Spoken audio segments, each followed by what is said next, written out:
ఇక మంత్రులదో మాట, సీఎంది మరో మాట. రుణమాఫీ, గాంధీ ఘటనలపై విరుద్ధ ప్రకటనలు, పొంతనలేని వ్యాఖ్యలతో కాంగ్రెస్లో గందరగోళం. మాఫీ పూర్తి కాలేదన్న బట్టి తుమ్మల, ఉత్తమ్, పొంగిలేటి. ఈ వీడియోలు మనం చూసినాం. మాఫీ అందరికీ పూర్తి కాలేదని చెప్పేసి తుమ్మల నాగేశ్వరరావు అన్నాడు, బట్టి విక్రమార్క అన్నాడు, ఉత్తమ్ కుమార్ రెడ్డి అన్నాడు. ఇలా రేవంత్ రెడ్డి ఏం మాట్లాడతారు? ఆగస్టు 15 లోపు రుణమాఫీ చేసిన ఘనత మా కాంగ్రెస్ సర్కార్ది అని చెప్పేసి మాట్లాడతాడు రేవంత్ రెడ్డి. చెప్పుకునేటందుకన్నా ఏమన్నా అనిపిస్తలేదా సార్లు మీకు? ఇంతమంది రైతులు ఆవేదన వ్యక్తం చేస్తూ ఉన్నారు. అందరికీ రుణమాఫీ అయితే రైతులు రోడ్లు ఎందుకు ఎక్కిండ్రు? ధర్నాలు ఎందుకు చేసిండ్రు? మీ దిష్టి బొమ్మలు ఎందుకు దహనం చేసిండ్రు? రైట్, హరీష్ రావు సవాల్ ఇసిరిండ్రు. మొత్తం మీద అందరికీ రుణమాఫీ అయిందని అన్నారు కదా. కొండారెడ్డిపల్లె పోదాం. కొండారెడ్డిపల్లిలో ఎంతమందికి రుణమాఫీ అయిందనేది చూద్దాం. కొండారెడ్డిపల్లికి పోతే దాడులు చేపిస్తూ ఉన్నారు. ఇలా కొండారెడ్డిపల్లికే పోదాం, సాఫ్ సీదా ఎంతమందికి రుణమాఫీ అయిందో చూద్దామని చెప్పేసి ఇక్కడ పొంతలనే వ్యాఖ్యలతో కాంగ్రెస్లో గందరగోళం. మాఫీ పూర్తి కాలేదన్న బట్టి తుమ్మల, ఉత్తమ్, పొంగిలేటి. రుణమాఫీ ఆగస్టులోనే పూర్తి చేసినట్టు చెప్పిన రేవంత్, గాంధీ బీఆర్ఎస్ ఎమ్మెల్యేనే అంటున్న శ్రీధర్ బాబు, బట్టి ఆయన తమవాడేనంటూ ప్రకటించిన ముఖ్యమంత్రి కౌశిక్ రెడ్డి ఇంటిపై దాడి చేసింది కాంగ్రెస్ వాళ్ళేనని వెల్లడి అని చెప్పేసి ఇక్కడ వార్త చూస్తూ ఉన్నాం. మొత్తం మీద కాంగ్రెస్ వాళ్ళపై కాంగ్రెస్ వాళ్ళే దాడి చేసింది, కాంగ్రెస్ వాళ్ళు అని చెప్పేసి ఇగో రేవంత్ రెడ్డి మాటలు ఒకసారి మీరు వినుండ్రి.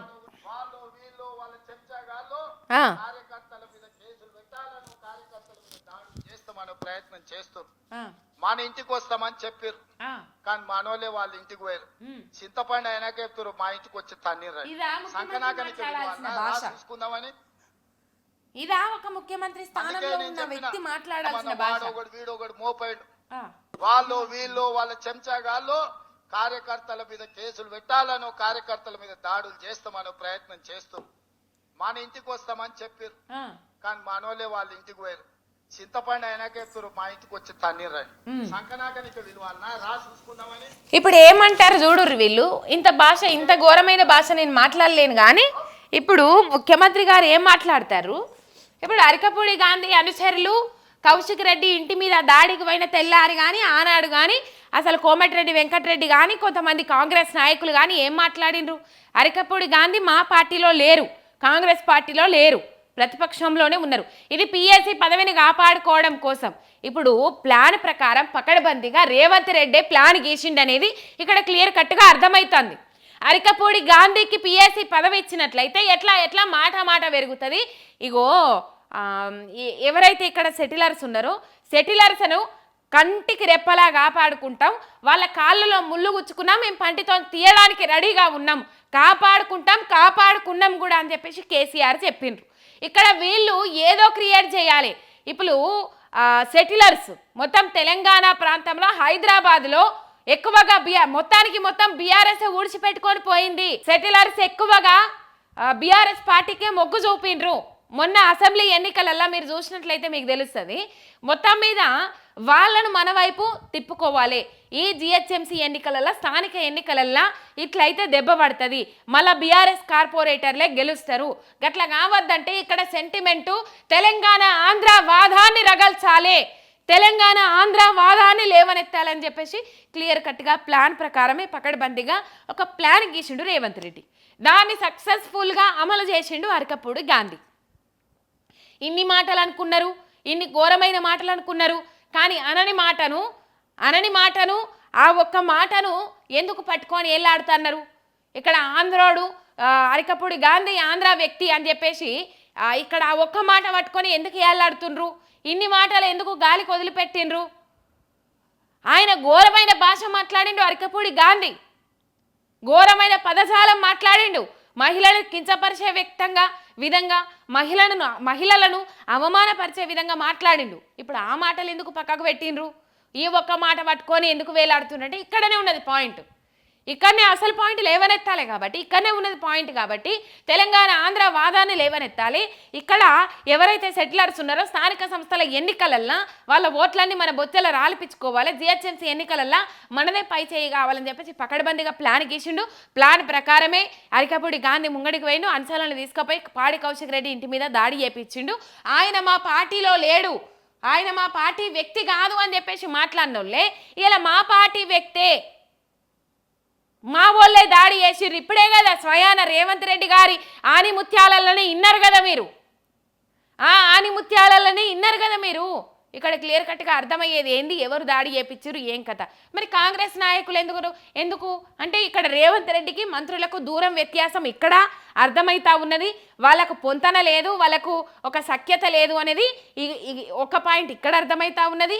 అరకపూడి గాంధీ అనుచరులు అరకపూడి గాంధీ పాడి కౌశిక్ రెడ్డి ఇంటికి పోయి దాడి చేయడానికి గల కారణాలు ఏంది అనేది రేవంత్ రెడ్డి చెప్పిండు. ఆయన మా వ్యక్తే, మా అనుచరులే పోయి దాడి చేసిండని చెప్పేసి ఇక్కడ రేవంత్ రెడ్డి స్వయాన ఒప్పుకున్నారు. ఇప్పుడు చెప్పుండ్రి, ఆయన ప్రతిపక్షంలో ఉన్నట్ట, అధికార పార్టీలు ఉన్నట్ట. పిఎస్సి పదవి ఇస్తే చిచ్చు మొదలవుతుంది, చిచ్చు రాజయ్యచ్చు, ఆంధ్ర తెలంగాణ వాదాన్ని లేవనెత్తచ్చు.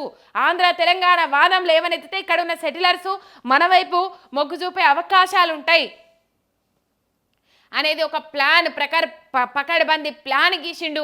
దాన్ని ఇంప్లిమెంట్ చేసిండు రేవంత్ రెడ్డి. ఇక్కడ ఒకటి అర్థం చేసుకోవాలి, ఆయన ఎవరి మెప్పు కోసమో ఎవరి కోసమో పనిచేస్తూ ఉన్నాడు అనేది ఇక్కడ రేవంత్ రెడ్డి క్లియర్ కట్గా అర్థమవుతా ఉన్నది ఇక్కడ మనకు.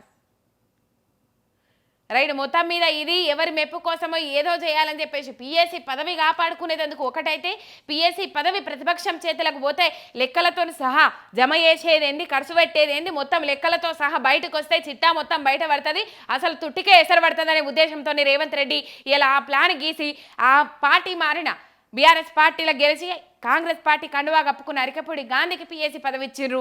మొత్తం మీద పిఎస్సి చైర్మన్ పదవి ఇచ్చి ఇలా చిచ్చు రాజేసిండు రేవంత్ రెడ్డి. మొత్తం మీద ఇది కనబడతా ఉన్నది.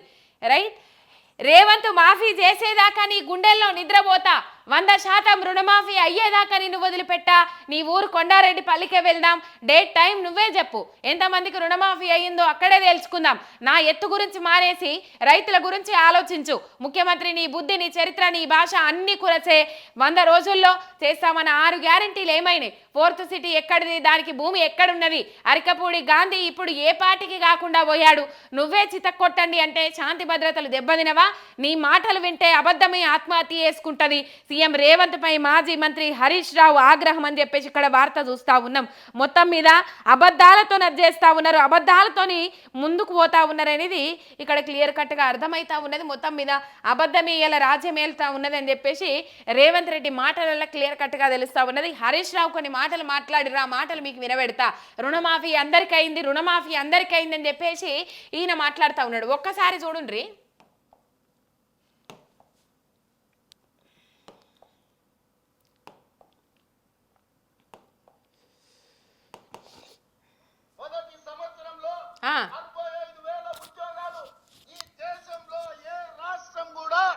నిరుద్యోగులకు ఉద్యోగ అవకాశాలు ఇవ్వలేదు, అదొక్క తెలంగాణ రాష్ట్రంలోనే.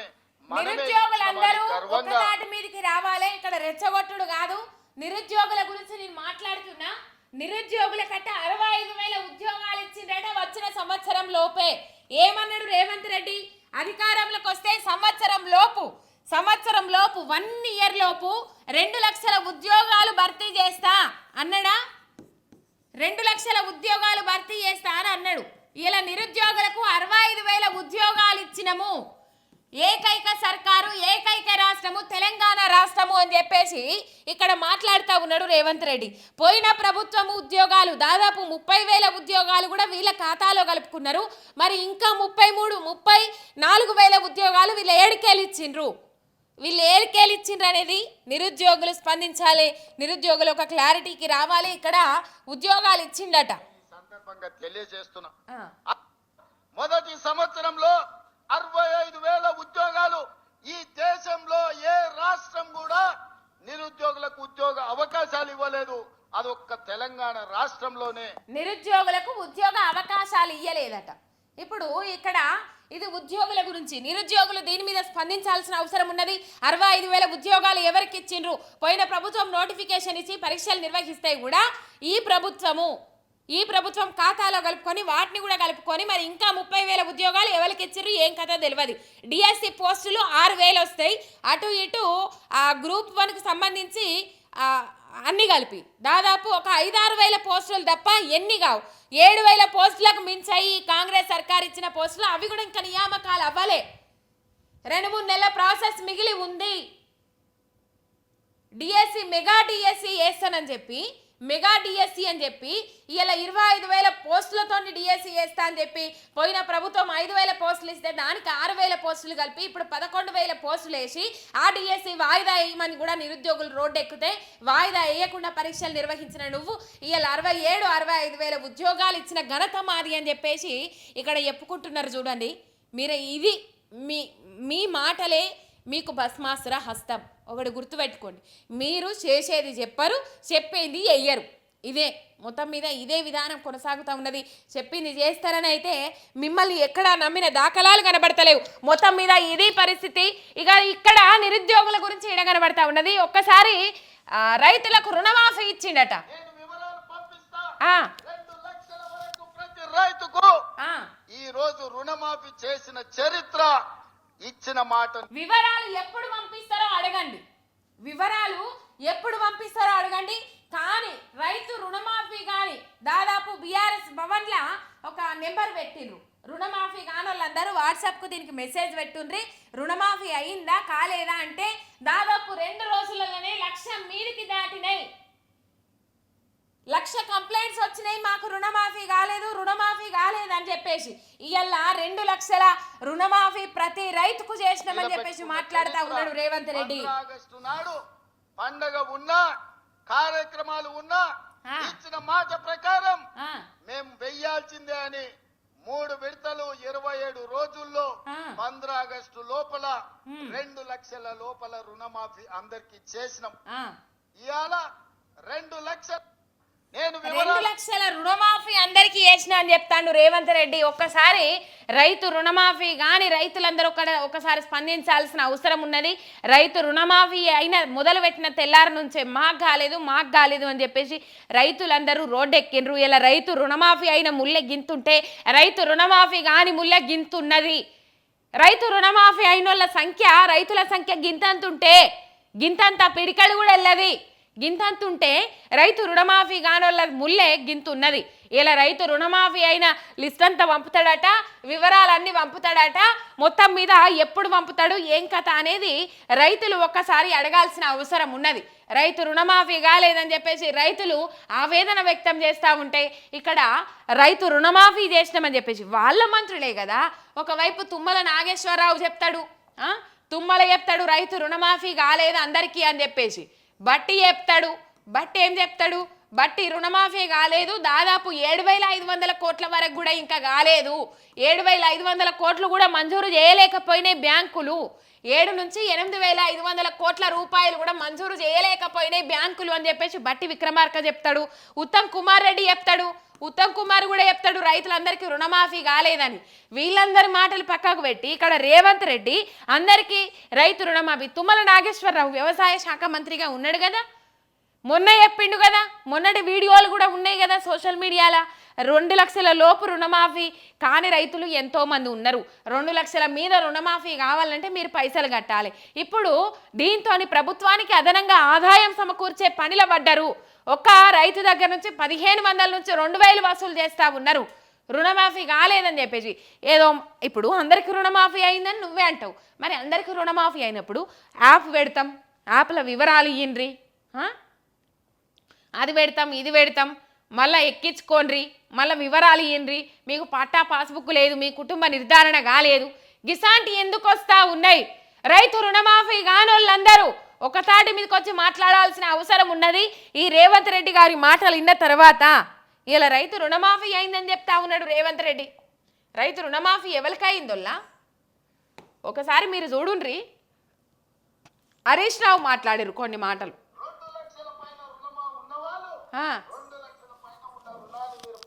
చెల్లించండి, మీరు చెల్లించిన మరుక్షణం ఆ 2 లక్షల రూపాయలను కూడా మీ ఖాతాలో వేసే బాధ్యత మా ప్రభుత్వం తీసుకుంటుందని చెప్పి నేను ఆ రైతాంగానికి తెలియజేస్తున్నా.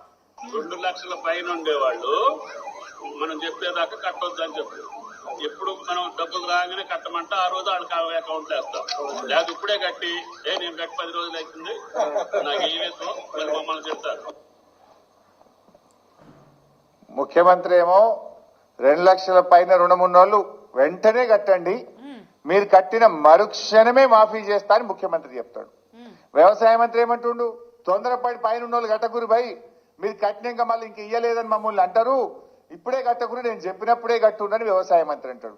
నీదేం క్యాబినెట్? మంత్రికి నీకే శుద్ధి లేదు. నీ మంత్రిదో మాట, నీదో మాట. నువ్వేమో కట్టుమంటావు, నీ మంత్రి ఏమో కట్టకమంటాడు. నువ్వు కట్టుమన్నదే నిజమైతే నేను ఒక 5 పేర్లు చెప్తా.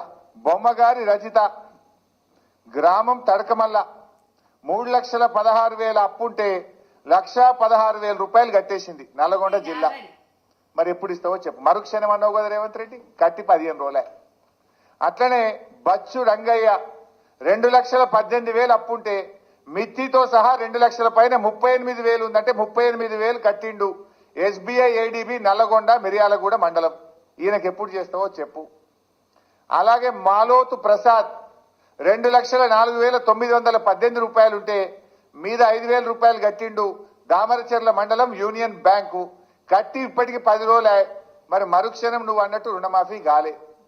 అదేవిధంగా కమతం ఎల్లయ్య 3,20,000 ఉండే మిత్తితో సహా 1,30,000 కట్టమంటే SBI జిల్లాల బ్రాంచ్ లో 1,30,000 కట్టిండు. కట్టి ఇవాళకి 15 రోజులే. నువ్వు అన్నట్టు మరుక్షణం రుణమాఫీ కాలే. సుష్మిత బక్రి చెప్పేయాల గ్రామం 3,01,846 ఉంది. మీద ఉన్నది వడ్డీతో సహా 1,30,000 కట్టిండు.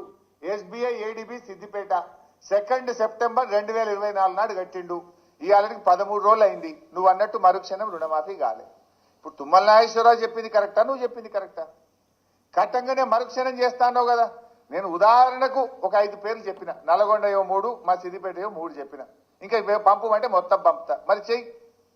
మరుక్షణమే రుణమాఫీ చేస్తానో కదా, చెయ్యి. మాట మీద ఉండే మనిషివా లేకపోతే సన్నాసివా చెప్పు. ఇప్పుడు నువ్వు ఇప్పుడు చెప్పు, ఎవరు సన్నాసో ఎవరు రాజీనామా చేయాలనో నేను అడుగుతా ఉన్నా. ఏమంటాడు?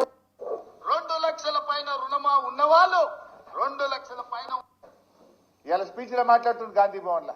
రాజీనామా చేస్తాన్న సన్నాసి ఎడదాక్కున్నాడు అన్నాడు. ఎడదాక్కున్నా? నీ గుండెల్లో దాక్కున్నా, నీ గుండెల్లో నిద్రపోతున్నా. నిన్ను నిద్ర పట్టనీయకుండా అనుక్షణం రుణమాఫీ గురించి గుర్తు చేస్తూ నీ మెడలు వంచి ఇలా సగం రుణమాఫీ చేయించిన రేవంత్ రెడ్డి మిగతా సగం రుణమాఫీ చేసేదాకా కూడా నీ వెంట పడుతూనే ఉంటా. యాడుంటా? నీ గుండెలో నిద్రపోతా. అడుగడుగున నిన్ను గుర్తు చేస్తుంటా, అడుగడుగున నిన్ను నిలదీస్తుంటా.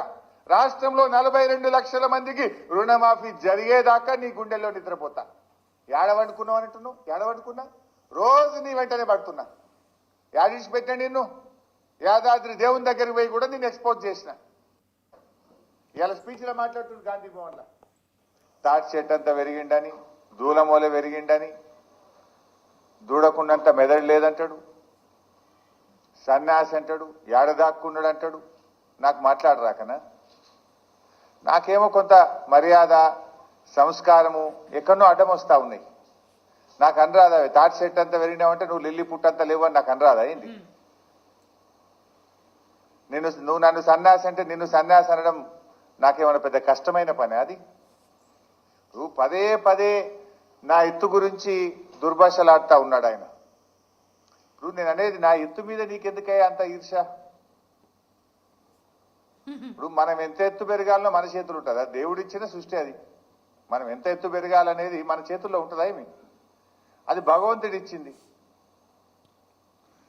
నువ్వు ఎంతసేపు నా మీద ఏదో అసూయ పడుతున్నట్టు హరీష్ అంత ఎత్తు పెరగలేదని ఇప్పటికి ఒక 20 సార్లు మాట్లాడుతుంది. ఏదో పోనీలే పోనీలే ఎందుకు పట్టించుకోవాలని నేను అనుకుంటున్నా. ఇప్పుడు నా గురించి ఎంత తిట్టినా, నా ఎత్తు గురించి నువ్వు ఎంత మాట్లాడినా, నువ్వు ఎంత దానిలాడినా ఇప్పుడు నా అంత ఎత్తు నువ్వు పెరగలేవు. అయిపోయింది నీ పని, నువ్వు పెరగలేవు, నువ్వు గంతే ఉంటావు. నా ఎత్తు గురించి ఆలోచించడం మానేసి తాటి చెట్టు అంతా పెరిగిండని, దూలమూల పెరిగిండని మానేసి తాటి చెట్టు అంతా పెరిగిండని ఆ ఎత్తు గురించి ఆలోచించడం మానేసి ఆ వరద బాధితుల కోసం, ఆ రుణమాఫీ కానీ రైతుల కోసం ఆలోచిస్తే మంచిగుంటుందని చెప్తారు హరీష్ రావు. మొత్తం మీద రేవంత్ రెడ్డి మాట విధానం ఏం మంచిగా లేదు. వాళ్ళ నిజంగా చెప్తున్నా ఘోరమైన మాటలు మాట్లాడుతూ ఉన్నాడు ఆయన. మరి ఎందుకు మాట్లాడుతూ ఉన్నాడు, దేని నిమిత్తం మాట్లాడుతూ ఉన్నాడు తెలుస్తలేదు కానీ ఘోరమైన మాటలు. ఇప్పుడు చెప్పినా కదా, సగం మందికి కూడా రుణమాఫీ కాలేదు. ఆ రుణమాఫీ కానుల పరిస్థితి ఏందనేది అర్థం చేసుకోండి. రుణమాఫీ గానుల పరిస్థితి ఏందనేది ఆలోచించుండ్రి. ఇంత రైతులకు మంచి చేసిన వాళ్ళు అవుతారు. ఏం అక్కడికి రాని ముచ్చట్లు మాట్లాడు, అక్కడికి రాని హామీలు ఇచ్చుడు, మైకు దొరికితే చాలు పోయిన ప్రభుత్వాన్ని కేసీఆర్ని తిట్టాలి, కేటీఆర్ని తిట్టాలి, హరీష్ రావును తిట్టాలి, గంతే ప్రజలను డైవర్ట్ చేయాలి. ఇంతకు మించి ఏమీ లేదు. మొత్తం మీద అమలు కాని హామీలు ఎన్నో ఉన్నాయి, మీరిచ్చిన హామీలు ఎన్నో ఉన్నాయి, మొత్తం మీద అమలు కాని హామీలే అన్నీ ఉన్నాయి. ఆ హామీల గురించి ఆలోచన చేయండి. ఆ రైతులకు ఏమన్నా మంచి చేసే ఉద్దేశం ఉంటే మంచి చేయండి. రైతు రుణమాఫీ కానోళ్ళ లిస్ట్ అంతా బయట పెట్టాలి. ఆ కాని రైతులందరికీ రుణమాఫీ చేయాలి. అది మాట్లాడితే మంచిగుంటుంది, అది చేస్తే మంచిగుంటుంది. కానీ మీరు మీ ఇష్టారీతిన వ్యవహరిస్తామంటే మంచిగుండదు. మొత్తం మీద ప్రజల గురించి ఆలోచించుండ్రి, ప్రజల గురించి ఏమన్నా ఆలోచన చేయండి అనేది హరీష్ రావు మాట్లాడిరు. మొత్తం మీద ఇది కనబడుతుంది. మీరు చూస్తే రుణమాఫీ కాలేదు, అయిపోయింది అని అబద్ధం ఆడిండు. టీచర్ల ట్రాన్స్ఫర్లు 18 ఏళ్ల కింద అయిందన్నాడు. 2018 ట్రాన్స్ఫర్లు అయినా 18 ఏళ్ల కిందనే టీచర్ల ట్రాన్స్ఫర్ అయినా అప్పటి నుంచి ఇప్పటిదాకా కాలేదని అబద్ధం ఆడిండు. బీఆర్ఎస్ హయాంలో రీజనల్ రింగ్ రోడ్ శాంక్షన్ అయితే అది నా హయాంలో శాంక్షన్ అయిందని మాట్లాడతాడు. ఒక్కరోజు ఒక 10 అబద్ధాలు ఆడిండు. అయ్యో మా స్కూల్ నుంచే సారోళ్ళు పోతే అయ్యో మా స్టాఫ్ వెళ్ళిపోతుందని బాధపడ్డాం. మా చదువులు అయిపోయినప్పటికి కూడా మా స్టాఫ్ వెళ్ళిపోతుందని బాధపడ్డాం. బతుకుంటే ఆ హుస్సేన్ సాగర్ దుక్కి చచ్చిపోతుండే కావచ్చు. నిజంగా ఈ రేవంత్ రెడ్డి ఉండగా ఇక నేను బతికి వేస్ట్ అనే అబద్ధం అనేది హుస్సేన్ సాగర్ లో దుక్కి చచ్చిపోతుండే.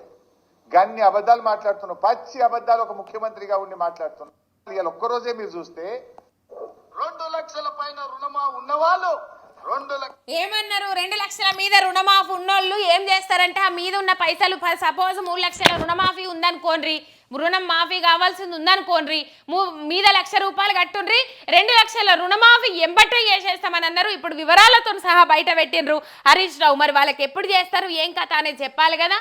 మొత్తం మీద ఈ విధానాన్ని చూస్తా ఉన్నాము. ఎందుకు ఈ విధానంతో ముంగడికి పోతా ఉన్నాడు రేవంత్ రెడ్డి తెలియదు.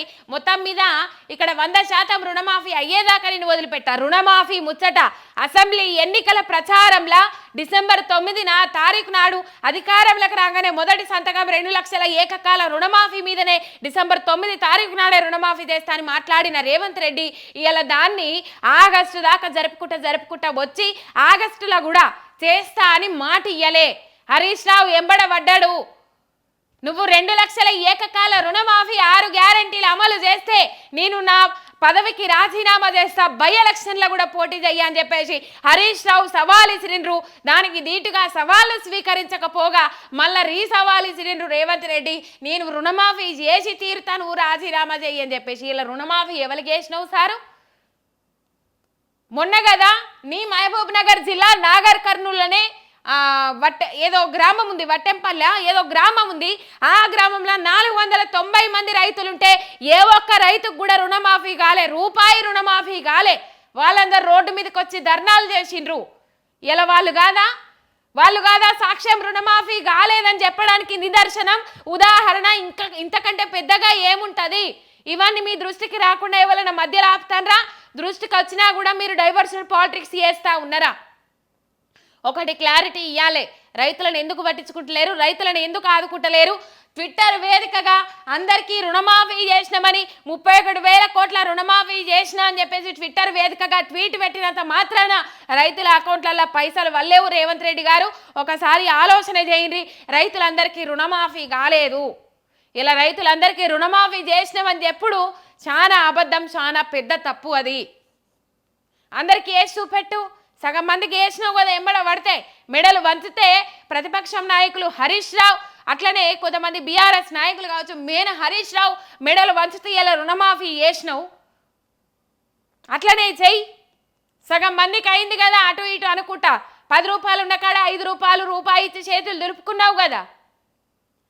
ఇలా ఒక రైతుకు 1,00,000 రూపాయలు రుణమాఫీ కావాల్సింది ఉంటే రైతు భరోసా 3 ఎకరాలు రైతు భరోసా వస్తే ఎన్ని పైసలు వస్తాయో గా పైసలే ఇలా రుణమాఫీ చేసి ఊకున్నావు. రైతు భరోసా పైసలు అటు మళ్ళీ ఇచ్చినావు అనడానికి ఇంతకంటే ఎగ్జాంపుల్ ఇంకేం కావాలి? రైట్, అది కనబడతా ఉన్నది. ప్రధానంగా మత్తుగా మొట్టికాయలు వేసిండ్రు హరీష్ రావు రేవంత్ రెడ్డికి.